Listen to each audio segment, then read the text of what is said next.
Welcome to the Phoenix Cast, a podcast about cybersecurity, technology, and innovation issues in the military. We are your hosts, John, Rich, and Kyle. Rich and I are both U.S. Marines, and the opinions expressed on the cast are those of the host, not official military policy. And the opinions expressed by me are my own and not those of my employer or any other businesses that I happen to be associated with. For today's episode, no special guest, just the love between the hosts. My favorite type of episodes, John. All right, so I'm going to start today's episode by saying, now see here, because today we are going to talk about Parler, the social media and chat application that has been in the news a lot over the last couple weeks. So please note, the Phoenix Cast does not intend to comment in any way on any political situations. We are also not looking to take a position or to support or defend any sites like Parler that is intrinsically good or bad. We are just using this example because it is super juicy and it touches on several cybersecurity issues that we've covered in previous episodes and is seriously worthy of a deep analysis and discussion today. We are just always trying to be a global source for good here on the Phoenix Cast, so please, everybody, just keep that in mind today. Deep breath in, deep breath out. And now that we've done a really solid disclaimer, John, I heard something happened in the news with tech. You care to bring us up to speed, brother? Yeah, so Kyle, as it turns out, a alternative social media site named Parler, alternative to like a Facebook or Twitter, had a data breach, and we'll talk more about that a little bit later. Roughly 70 terabytes of data was scraped from the site, and the download speeds of this data, because it was distributed through some interesting technology, was peaking at 50 gigabits per second. For those of you who don't know, that's real fast. That is really fast. That is best case scenario, probably 500 times faster than your fastest home internet connection. Yeah, if I could get a military website to operate at 50 gigabits per second, I'd write myself up for an award. But the other thing is, NAM at least. NAM. Yeah, NAM for sure. And then the other thing is, we have heard of different sites, different breaches and compromises before. And this one is a little bit different in that attribution is not going to be particularly hard because someone's already claimed credit for it. And that is a Twitter user by the handle of donk_NB, but goes by the name of Crash Override. Whoa. Kyle, have you ever heard such a name before? So to the listeners out there, I did not do a lot of research on this, and so I'm learning about a lot of this as we are talking about it right now. And I'm just going to throw this out here. If you have not seen the Oscar-worthy 1995 movie Hackers, you should, because someone on the internet today using Crash Override as a handle is deeply hilarious and awesome. And I don't know Donk Envy, but I kind of like that person already just because of that. But go watch that movie. I digress. Back to the story. Yes. So main character from Hackers. If you have not seen that movie, 1, go out and see it. 2, subtract 5 points from your Phoenix Cast cool point-o-meter because you should have seen that by now. So then the next thing is, since we do have attribution, and we have seen things like this before, and again, not trying to draw a comparison. However, for instance, for the DNC hack, at the time, it was taken credit for by a Twitter user named Guccifer 2.0, I believe. And that turned out to be maybe not the most reliable of sources. But in this case, this user has not only taken credit, but also posted the instructions that led to the peaking of 50 gigabits per second download speeds. So I would say that the attribution here is probably quite a bit more reasonable and more realistic than maybe what we've seen for other sites. Got it. And so, John, when did this happen? So this happened very, very recently. I don't have the exact day. I think it's the 5th that the download started, but it happened after a pretty significant social event that happened, which is why, and we'll go into this in a little bit later as to what this means for you. But just to set the timeline, a particular social and political event happened, and then this site was breached, correct? I believe that this site was ready prior to that, but the countdown clock really started at that point because the big thing that happened is the significant social event happened on 6 January, and then AWS, Amazon Web Services, said, hey, you have 1 week and we're cutting your service off. So let's pause there and dive into that for a second too. Let's do that. Okay. So Amazon is what you probably all know of as the thing that ships you things Prime overnight. They also have a very significant cloud hosting business, Amazon Web Services, which we refer to as AWS in the biz. And AWS makes a bunch more money than Amazon, the retailer, does, for the record. And they host like 50% of the world's websites. Not making that number up. Go Google it, you'll find out. And so Amazon, the host of this particular social media platform, said, we are shutting you down, correct? Yes. And then that was immediately followed by two other somewhat significant companies telling Parler that they will also shut them down, correct?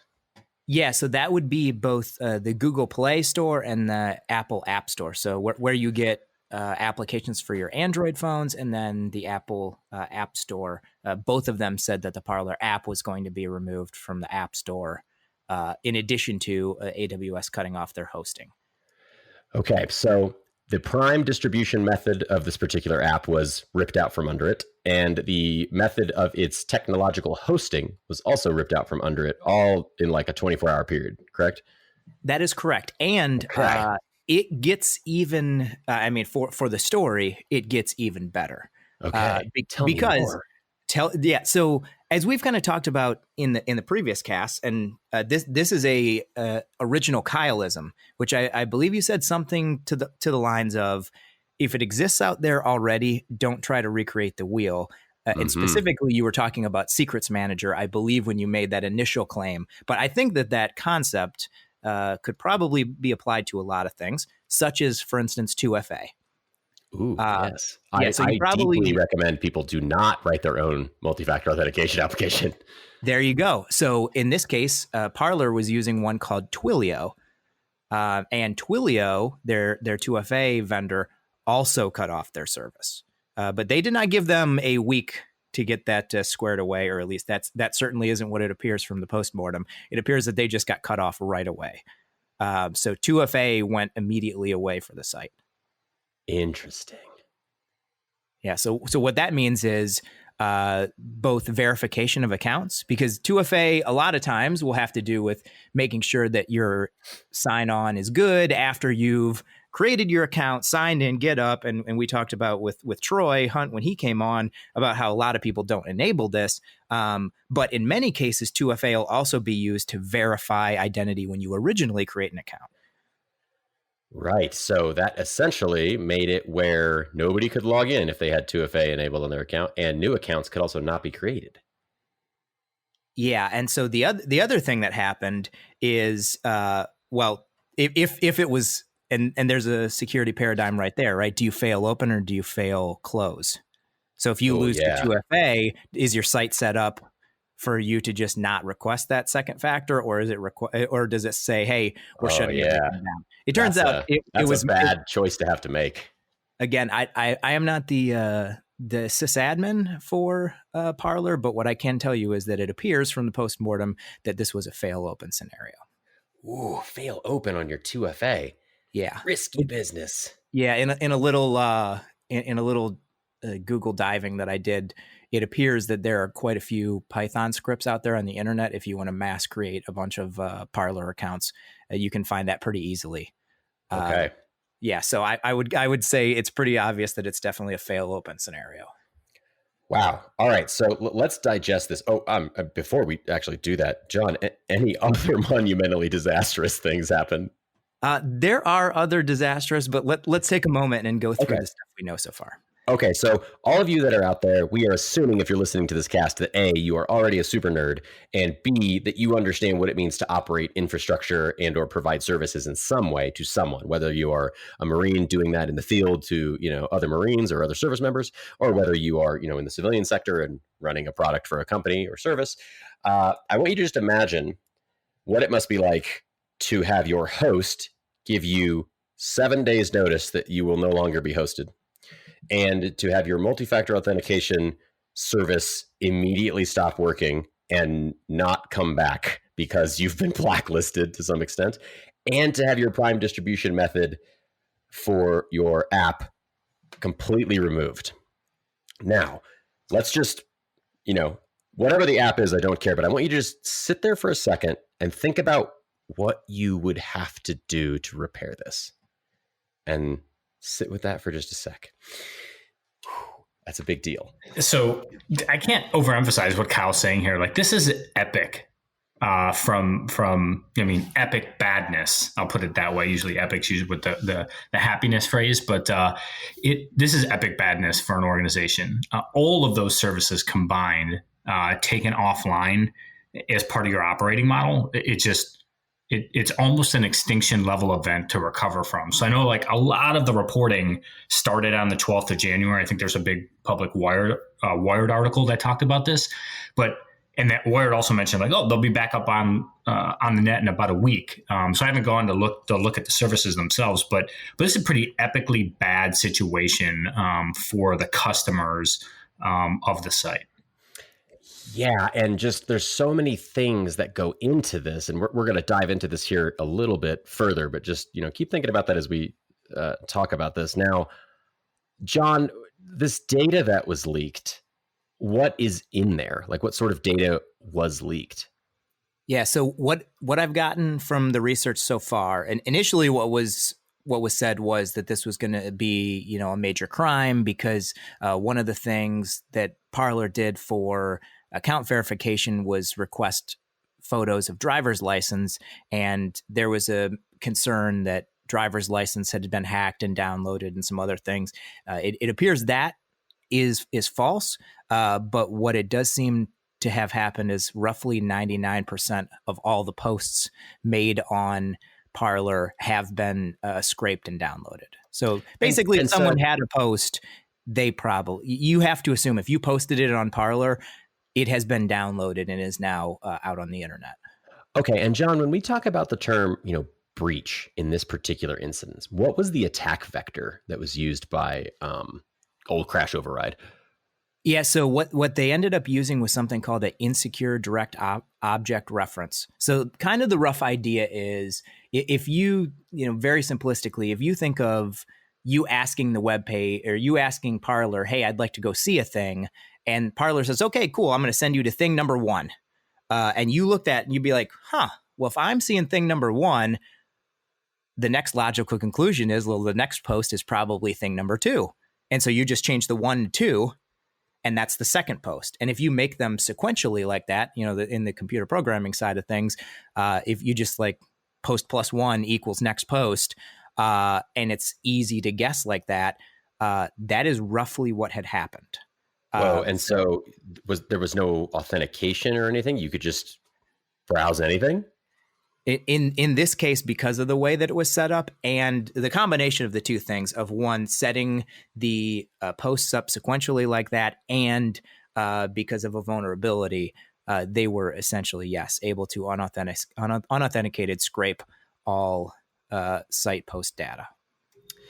Wow. Okay, so if you happen to write software and you're listening right now, I want you to remember this.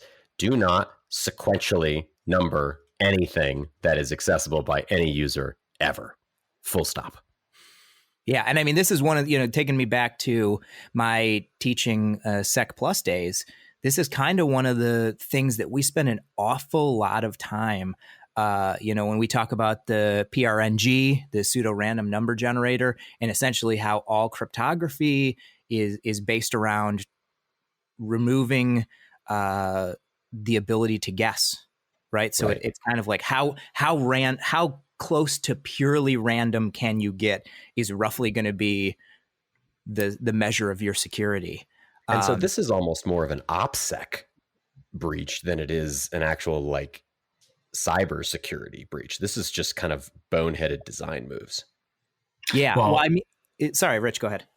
Yeah, I was going to say, so I think there's absolutely a facet of this that is like poor design, Kyle. Like you're 100% spot on. I mean, I think modern day folks that host or companies that host things on the internet, this sequential nature of how you gain access is always randomly generated, right?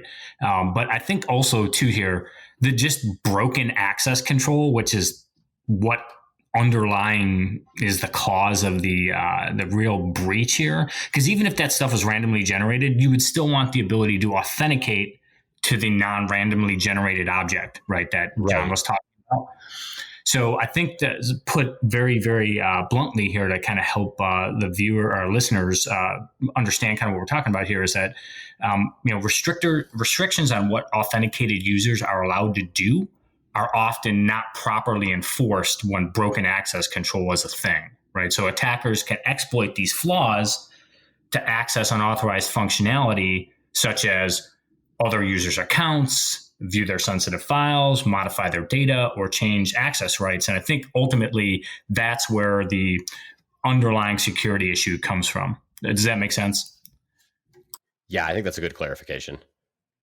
Yep. Yeah, that makes sense to me as well, Rich. Thanks. And then the other thing is, as we kind of peeled back even more from the breach, we found out another. And again, this one isn't as normal or as widespread or well known, maybe as sequential programming. But the other thing is the geolocation data was not scrubbed from any of this as well. So for instance, if you post a picture or a video or something like that to Facebook or Twitter specifically, they scrub the geolocation data off of your picture and video so that, for instance, if I'm taking a picture of my daughter riding her bike in my front yard, that's not going to be like, oh, hey, John's house is right here.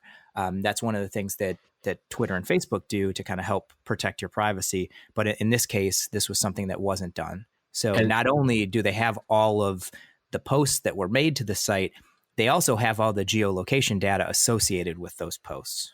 So, and just a word of warning and or TIL, that's today I learned for all of our listeners, unless you do some specific steps to turn this feature off, anytime you take a picture on your phone or a video, it is actually taking the GPS coordinates of where you are when you took that video. There's been some fairly high profile criminals who have been captured by posting pictures of themselves online that have geolocation data on them, and then the authorities just drive there. And so it's a very common practice for most large social media companies or hosting companies or photo hosting companies to actually take that data and scrub it when you upload it so that that can't be used to, identify where you are when any of these pictures are being taken. So just heads up, that's a thing. Yeah, and I think to Kyle's point there as well, a lot of folks, we mentioned earlier that the cast is kind of a place for global good or the promotion thereof. So I think what's interesting here too is a lot of companies will tell you when you're doing that.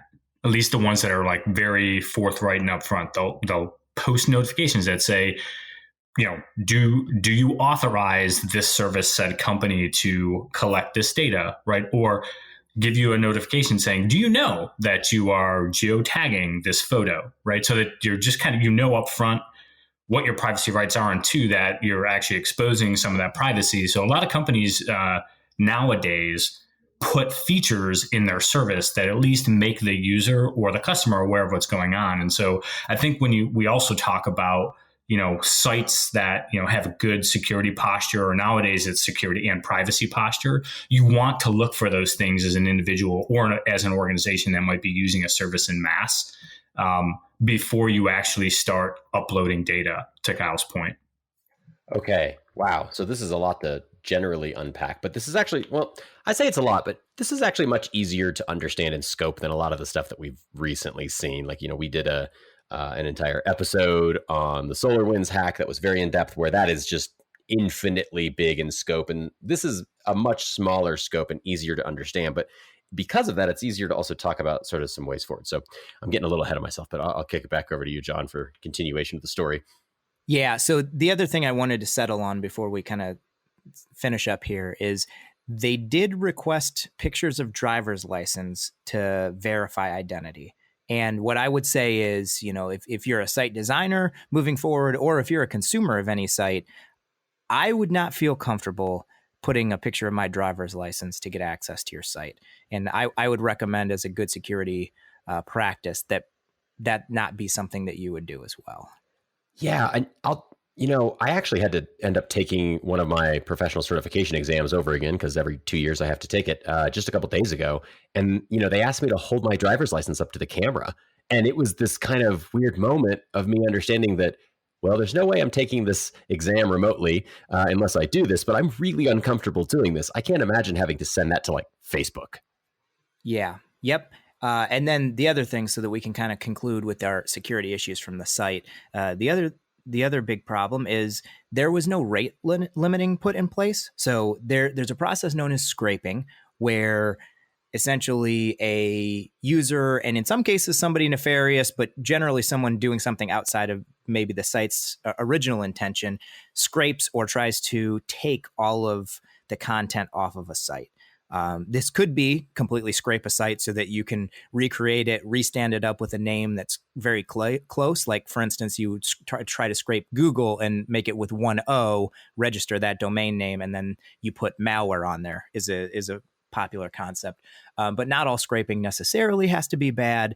But one of the common practices that's put in place to stop scraping from happening, at least at a very large scale, is some sort of rate limiting, so that, for instance, 70 terabytes of data can't be downloaded from your site in a at very 50 gigabit per second. Right, at 50 gigabits per second, right? No rate limiting put in place whatsoever. So I would just say, the things that you're seeing here are a lot of symptoms of a just not very mature organization. And let's get into kind of what that means and why we care about that.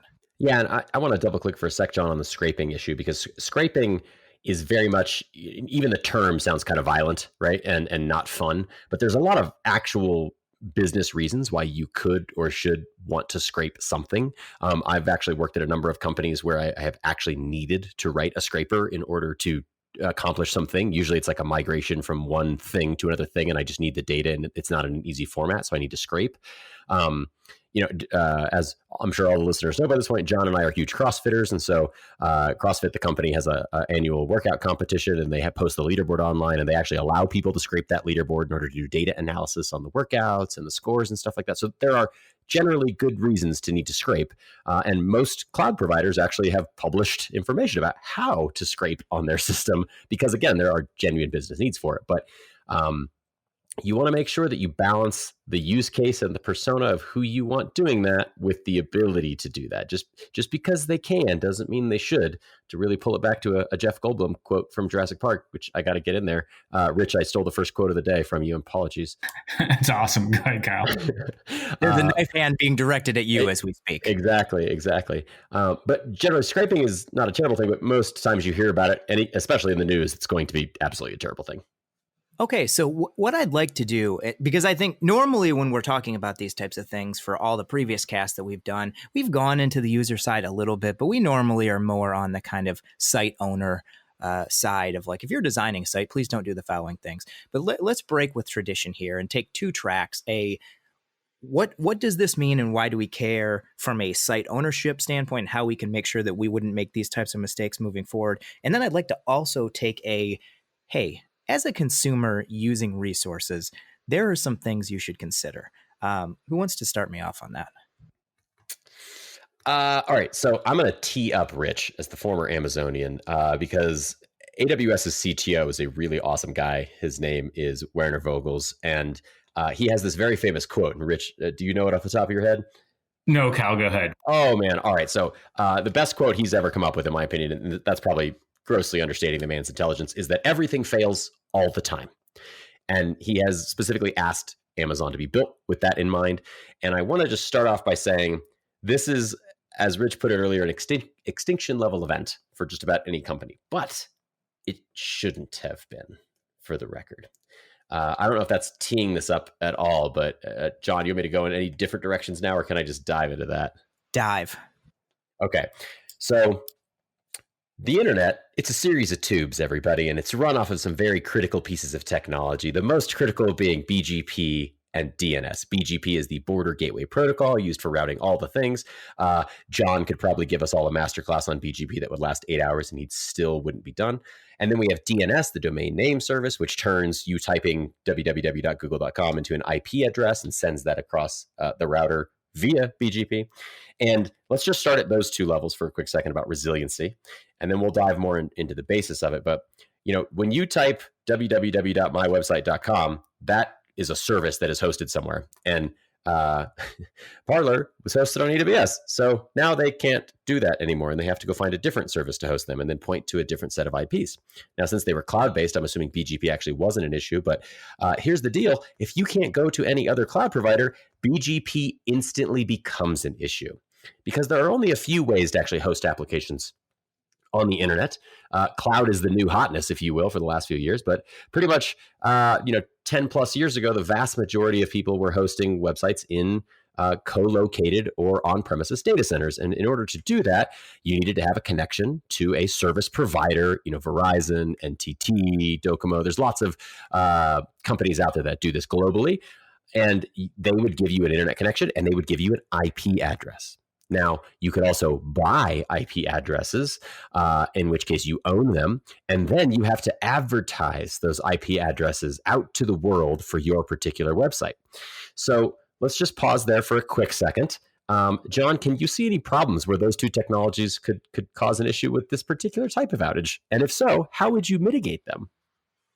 Yeah, so this is something that people have seen before. And honestly, multi-cloud in some cases, and again, it's simplistic and it's not easy, but this is the way multi-cloud is handled by some people. So if your site is parler.com, then you register parler.com at either a certain couple of IP addresses or under a couple certain names. So you say parler.com is actually, ec2.aws, blah, blah, blah, blah, blah, blah, blah.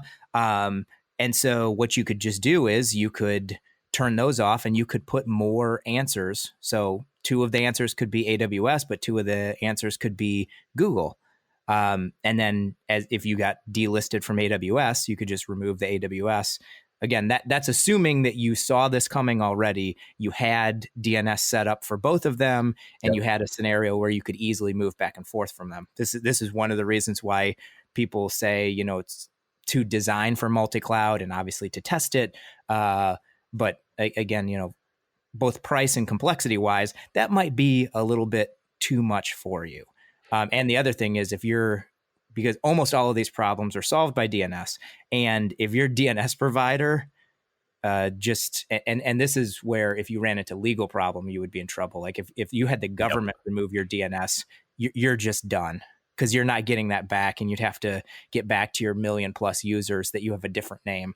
That would be extinction, and I don't think there's anything you can do to protect against that. But that's not what happened in this case. So they could they could update their DNS, which is probably not hosted on Amazon, or if it is, you could pretty easily host DNS somewhere else. That's pretty arbitrary.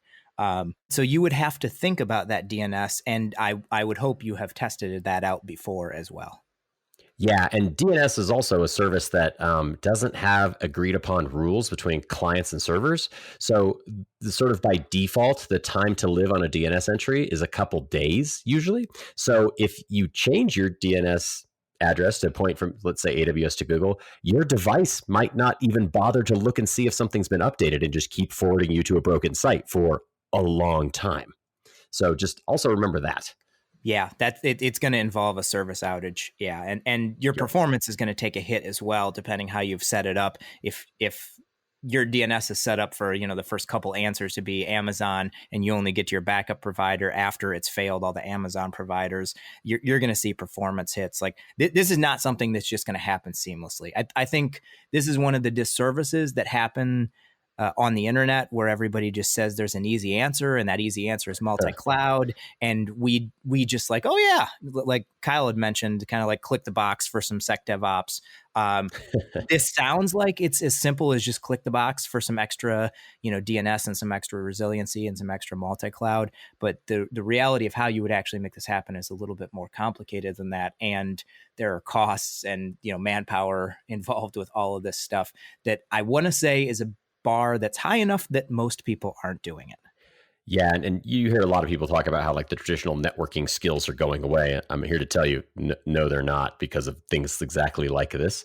And so, yeah, DNS we have this joke in IT that all problems come back to DNS. It's always DNS. That's the problem. And I think that in this case, it's the root of many of the problems that we're going to start talking about here. So, okay, so do you think Rich, what do you think? Did we put DNS to bed, or do you have some more stuff to add on that? I think so. I definitely think you put DNS to bed. Okay. Seriously, both from the the routing protocol and the DNS. Was that a pun that I caught?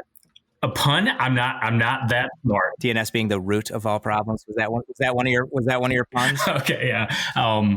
Honestly, from a technical perspective, I think you guys definitely put those two services to bed that we kind of talked about there. But since you brought up Werner Vogel's and the quote that I didn't catch, but I will bring up one other quote so I can follow fast after you, from Jeff Bezos' perspective. So I'll level you up. He mentioned, life's too short to hang out with people who aren't resourceful. And I think this specific use case talks about the inventiveness or the innovative nature of being resourceful, right? So you guys talked about having cloud failover, which most, nowadays is click to make sure you're multi-cloud, right? Or click to get SecDevOps. But I think what's important to kind of emphasize after the protocol issues that you guys talked about, or the service issues you talked about, is it's not nowadays. In addition to having multi-cloud type service offerings, there are very niche security engineering offerings that happen across the internet. So, for example, the two-factor auth that got turned off. That was being outsourced, right, by Parler. And that's a service that a lot of people outsource because there's some great service providers that provide you multi-factor authentication across the internet, whether they're hardware-based or service-based. I think what's important to talk about here and where the resourcefulness comes in is you have to have a deliberate partnership when you're putting something out there on the internet. So if you have this large service where everybody's coming to put their information, there's privacy concerns around it, you need to think through your kind of business partnership, not just on the technical side, but hey, what happens if this service provider that's providing me these security and privacy services that my customers love no longer likes what my business model is for insert reason, right? There was craziness that happened in the nation's capital, which caused that relationship to kind of, break or crumble. So it's important, I think, to have a deliberate plan and be resourceful on what services you're outsourcing and why. And then to your point on the disaster recovery part of it, what do we do next when that service isn't available? So, looking specifically at Parler, a lot of discussion has been around this API function that allows you to incrementally go after certain resources or objects that it stores. But also thinking about, hey, is that API secure in nature? Does it challenge people? Is there strong authentication there? Knowing what that model is for you, if you're putting something out on the internet, like a wide service platform where people have a voice and can put their opinions out there, is super important to think about, I think, on top of just the basics of having something on the internet and then what this disaster recovery plan is from a multi-cloud, multi-vendor approach. Does that make sense, Kyle? Yeah, and you touched on some things there too that I think relate exactly back to the military. So, Rich, what I'm going to do is put your knife hand into condition 1 right now. So get ready. But, we have this concept of turning the map around where you want to put yourself into the mindset of your attacker or your adversary or the enemy, wherever you want to call it, and say, what are the threats to me? So when you think about the difference, let's say, between a fitness website like CrossFit that we just talked about, right? Like, who are the people that are going to threaten a fitness website? Like people who hate burpees. It's pretty low barrier. And what are you going to do? How does that information have value, et cetera, et cetera? But now let's turn the table around a little bit and say, okay, if you're Parler and you're doing things that could loosely be described as controversial in some way, you need to have a different mindset around your resiliency. And I think that's a critical thing that every company needs to look at. If you are a bank, you need to have significantly more security than if you are a social media company. But if you're a social media company, you need to have significantly more security than like a fitness website or a recipe collection or something somewhat innocuous.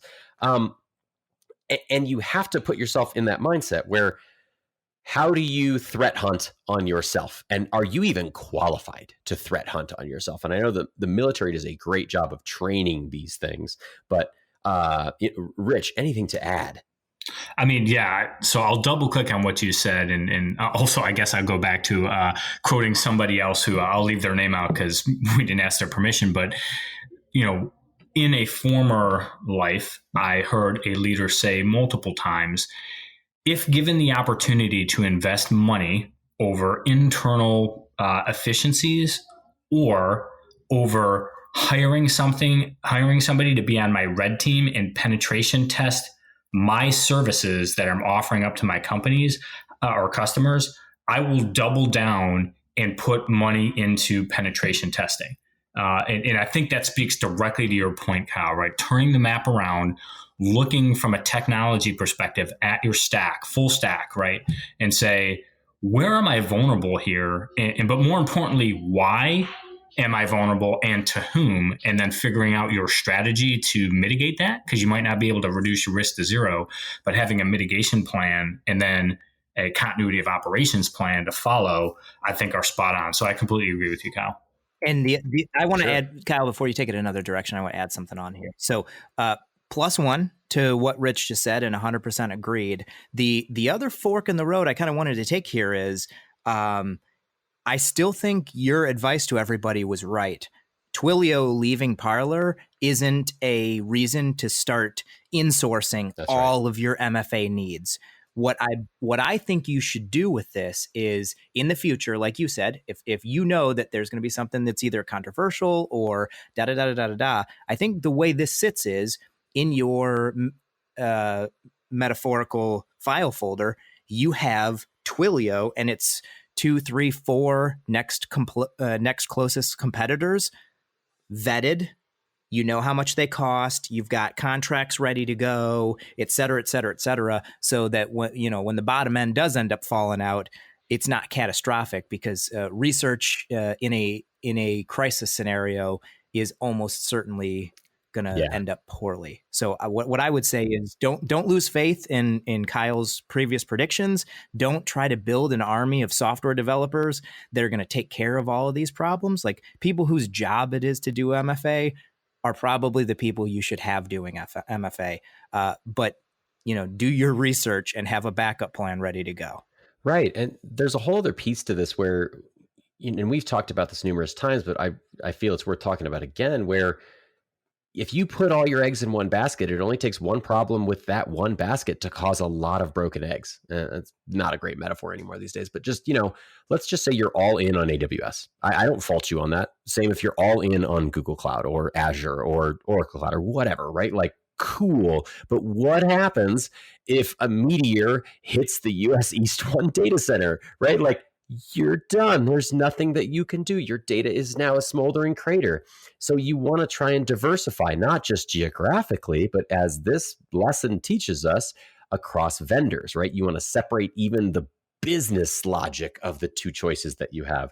And I mean, I've run globally consistent products before in a couple of different places, and we always had two DNS providers, 2 hosts, 2 clouds, 2 all of the things, because of stuff exactly like this.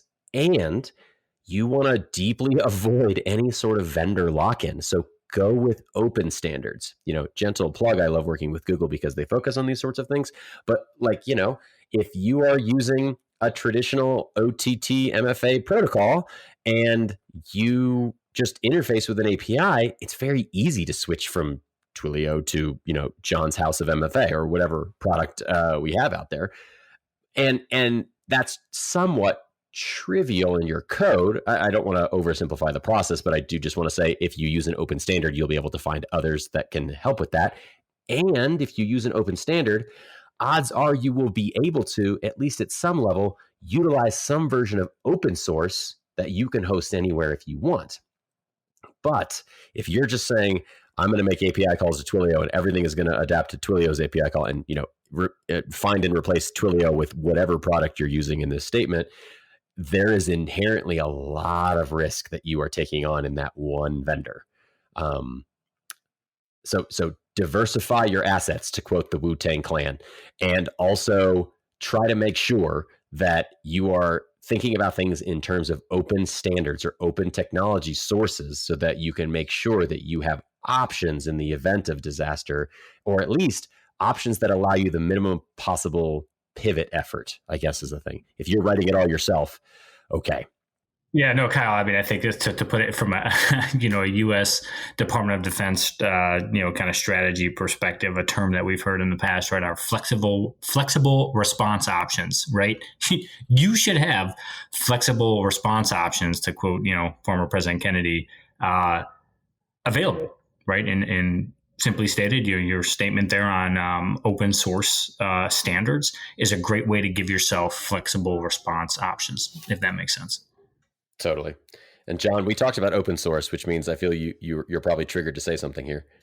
Yeah, I think my arm is twitching a little bit. Number one, I am going to trademark John's House of MFA. Thanks for that. And also, thank you for quoting Wu-Tang quoted during Chappelle's show. Really My showing pleasure, off sir. My pleasure. your host diversity today. So the other thing I'd put on there is one, yes, open source. We know I've mentioned before Ansible and some of the other tools there. And like I always tell the Marines, like, hey, if it's on a PowerPoint, cool. But if you haven't done it, it doesn't count. So not just use these open source tools, but vet that they both work. Your primary and your secondary, you actually have to have done it. Paying for it and putting it in the backlog isn't going to help you here.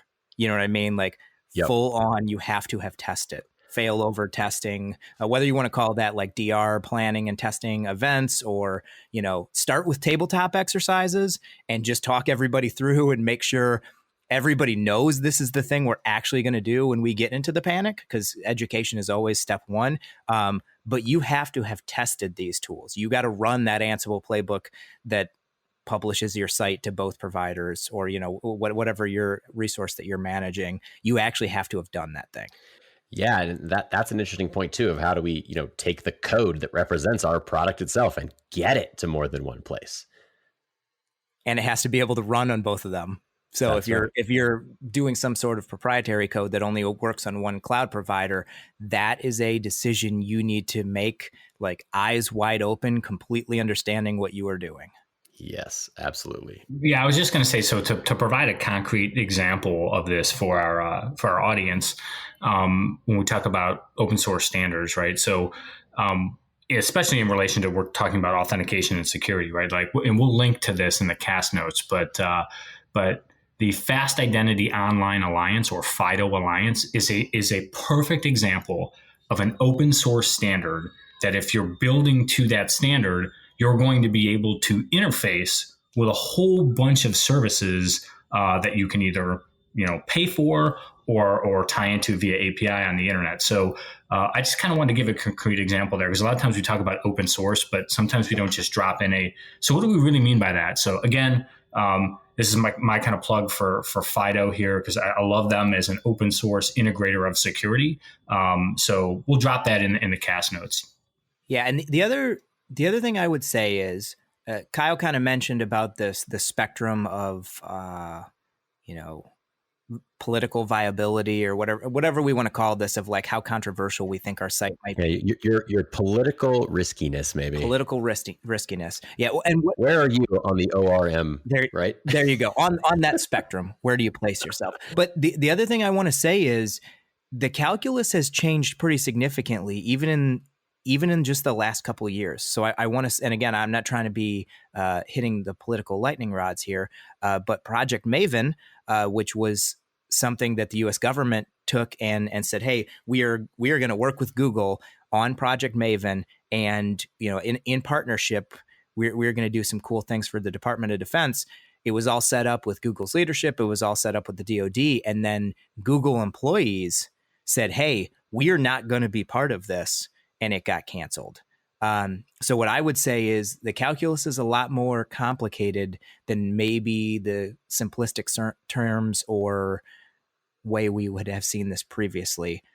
So just a double down on really, really, really be thinking about these things.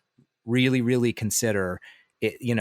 You think today Parler is the only site that's really at risk here, and it's kind of easy to kind of go back to your day-to-day and be like, I'm not all that risky. I'd ask that you take a second look at that. I'd ask that you put a little extra time into, it could really kind of happen to just about anybody.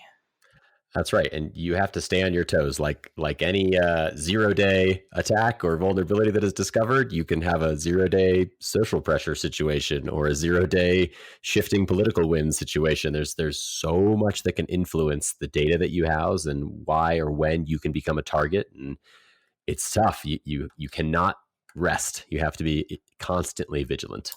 So as the cast's dual answer men, Kyle and Rich, and then Rich will give you a chance to weigh in on this as well. I want to know, because right to the top of my head, I think the answer here is automation.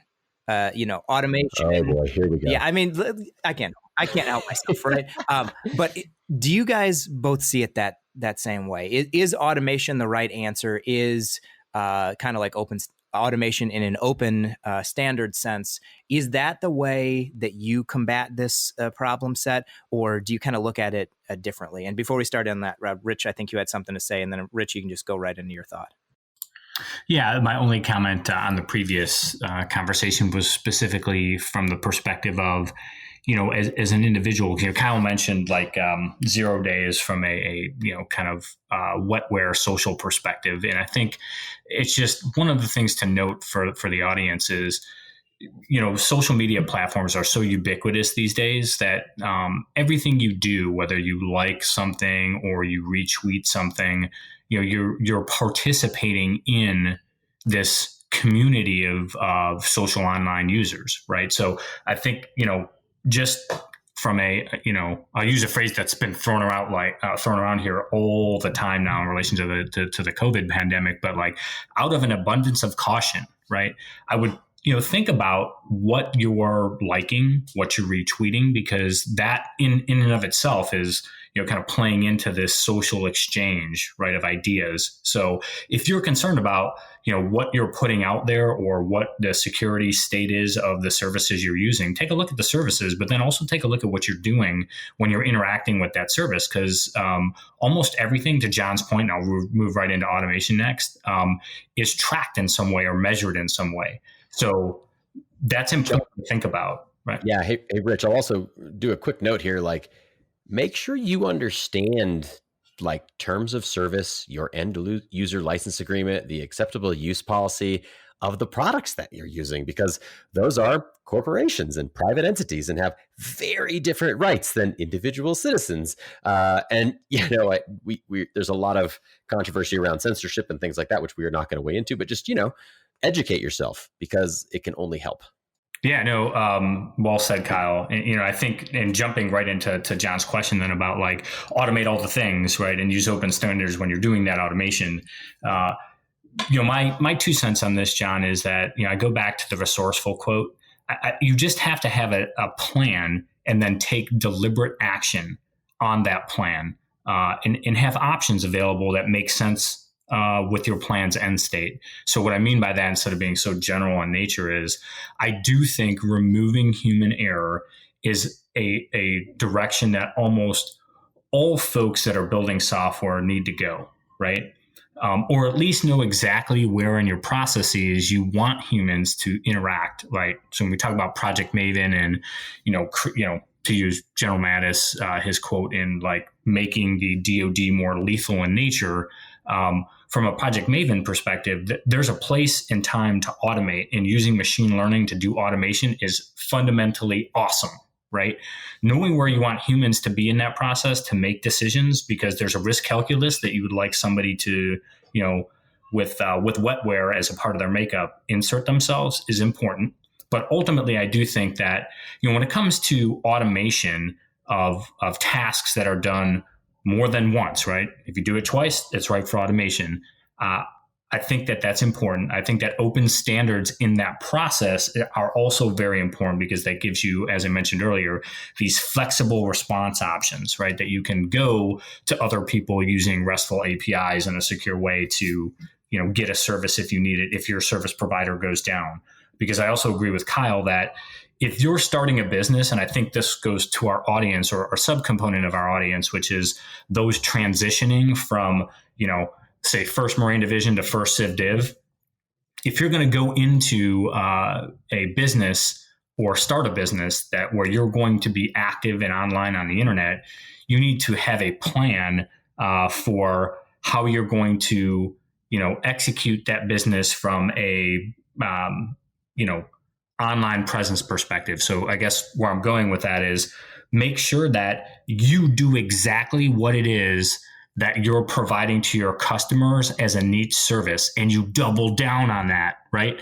If you're not going to be, if your goal isn't to be the multi-factor authentication service provider of the century, and you're looking to get that award, then don't do multi-factor authentication as your primary business operation, right? Do the thing that you're going to be passionate about and provide to the world in an innovative way. That is what keeps your business in business. And then look for other places for services you can pay for a nominal price that are really good at doing that other thing that you need to make your business go to enable it. So I'll turn it over to Kyle here, but that's my 2 cents, John. Over to you, Kyle. Yeah, and I mean, to directly answer John's question about automation, is automation the answer? I guess sure, on a long enough timeline, but I think that's the point. Automation is a level of maturity that you attain through blood, sweat, tears, and code. In hearing you explain the problems of this, and again, full disclosure, I didn't know anything about this before we started reviewing this cast, so I'm sort of digesting in real time. This just feels to me like a product that was rushed to market, where security was an afterthought, and where a decision point happened, multiple decision point happened where it was like, this is good enough for now, and we'll come back and fix this later. And then that never happened, which is, a super common story in software development, just super duper common. But in this case, like, automation wasn't even possible. Like, the basics weren't there. The foundational building blocks for automation weren't there. But again, that's why we strive towards automation. And that's why you think about things like multi-vendor, multi-cloud, all the things. Multi all the things. That's the hot take for today, by the way. And turn that into automation potential, because I think there wasn't even automation potential here, and that in itself is indicative of problems. Okay, fair point. There's probably a lot that would need to be unpacked in there, but we are basically at time, and I will say I generally agree with your points there. But if you want to, I will also plug, if you want to plan for resiliency to where this could happen to you and you could reasonably recover, especially the time frames they're talking about, recovering inside of a week. I have a hard time believing you could do that if you hadn't started automation previously. Yeah, and that's the key, right? Like, what would you need if we put ourselves in this particular scenario? What would you need to recover quickly, right? To reduce your outage window. Like, let's go through that thought experiment real quick before we close out. We've got at least a couple minutes to do that. Like, what would you need in order to do this? Yeah, so I mean, simplistically, and again, I haven't ever designed a social network, but I think the rough general idea is you need a bunch of web servers that are created, locked down, and blah, blah, blah, blah, blah, to a certain standard, which is you can Google for this and you can get automation playbooks that already exist to do all of that. So you need all those web servers to be able to accept the requests, and they need to be configured in a certain way and locked down a certain way. And all of them generally need to be managed in some way, whether they're managed as containers with something like Kubernetes, or, managed as, a cluster of servers or something like that using some other tool, so be it. But you have to have that kind of like figured out and worked through. And then they generally got to reference a database, and that database or databases most likely probably going to be humongous, and you're going to need to port that database. So you're going to have to stand up a bunch of brand new web servers in a consistent manner, and you're going to need to port one metric crap ton of data from those databases over to the new resident place of the databases. Probably a little bit oversimplistic, but those are the rough general ideas. Yeah, I think from an infrastructure perspective, that's spot on, right? And then from a get your traffic there perspective, you've got to be able to have customers be able to resolve your DNS and find those web servers in some way. So that gets us back to DNS and routing. And then you're also going to need access to the data itself, the 70 terabytes of scraped information, give or take, and the source code of your application. And you also need to be able to have that be able to be run in multiple places. It can't be, completely locked down to being run on, let's just say, only AWS services. Yeah, Kyle, I was going to double click on what you said there from the source code perspective, right? Like having it, your repo, your pipeline set up so that even if you had to do what kind of John was alluding to, which is stand up your infrastructure, both from a data infrastructure perspective and a, IT commodity infrastructure like web servers perspective, you're still going to need to deploy that data to those infrastructure resources. So completely agree with you on the code base there. Kyle, anything you want to add before we wrap? No, just, we just talked for approximately 3 minutes about what you would need. And note that is a tip of the iceberg scenario. And each of those represents someone's job for many weeks or months of time. So again, this is the investments you have to make up front, and you got to know that you're doing it for a reason. Yes, absolutely. So before we go into our close, now is the time for Kyle's hot take. And I know you kind of dropped all the things as your hot take, but is there anything additional you'd like to add? That's it. Everything fails all the time. And if you're not multi all the things, you're going to be nothing. So take this as a very good lesson to learn without having to be under fire while you do it. Multi all the things. Rich, can you one up multi all the things? I can't one up it, but I will say this much. Know what you're participating in on the internet and why, and what your digital presence is, because that's a thing that other people track probably more closely than you. I mean, I'll just be honest. That is, from my perspective, I know people track my activity on the internet way closer than I do, even though I'm the primary participant. And, there's nobody prodding me to like this or retweet that. So just know what you're doing. Try to act responsibly to the best that you can. And don't shy away from being part of the conversation. Because that's what makes the world go round, is people exchanging ideas. So yeah, that's all I got, John. Awesome, thanks, and thanks for taking the time to talk through all of this, because we definitely had a whole lot to learn here, and a lot of good takeaways as to what not to do in the future. So, dear listeners, thank you for joining us. Just a reminder that you can connect with the cast anytime on social media. At Twitter, we are at USMC_TFPHOENIX. That's USMC_Task Force Phoenix. Thanks so much for joining us.